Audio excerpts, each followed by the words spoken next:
तो हमके बुलाओ भौजी, ऐसा कुछ करम ना कि हमके कूद कूद गाड़ देबू। हाल भाई लोग उम्मीद बा अच्छा बोलो और ये वीडियो हंसे और हंसावे खरी बना जाता, दिल दिमाग पर सीरियस में ना ले लो और ये हटे यूज कंटेंट। तो चलते नहीं आज के वीडियो स्टार्ट करिए, बहुत मजा वाला बात। चलते नहीं वीडियो के स्टार्ट करिए।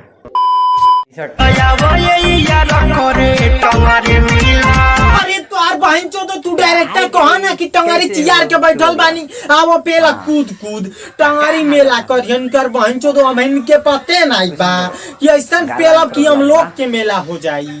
हम त बोल भइल हेते हेते तोहरे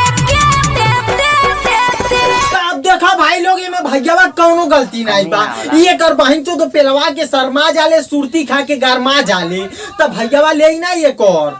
लेकिन भौजी हम मानो तानी कि भैया तो हर मिस के बढ़ा दे बा, लेकिन है तो हर गाड़ी के बिल फैल गइल बा।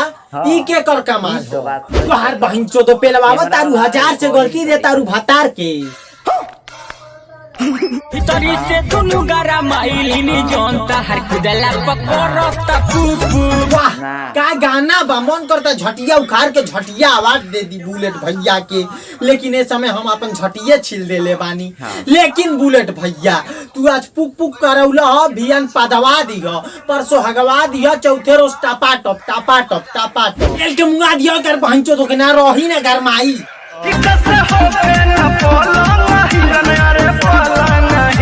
अरे भौजी तू एक बेर कौनो सार के मौका दे के देखो, पलंग हिलन के बतिया छोड़ा ऐसा लाट डाली कि तुहार बहन चो तुहार पूरा जिंदगी हिल जाई।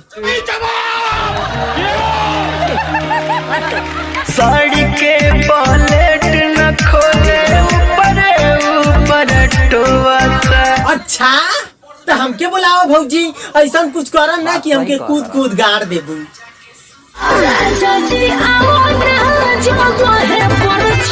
अब कुछ देरी के बाद भैया कही जाए तो जानी तो जगह पर जाता और भौजैया कही छोड़ो ना राजा जी बुरिया दुखाता और 1 घंटा ले इन्हन के चलत रही। बहुत झमेला है इन्हन के रे करी पहुंचो दो।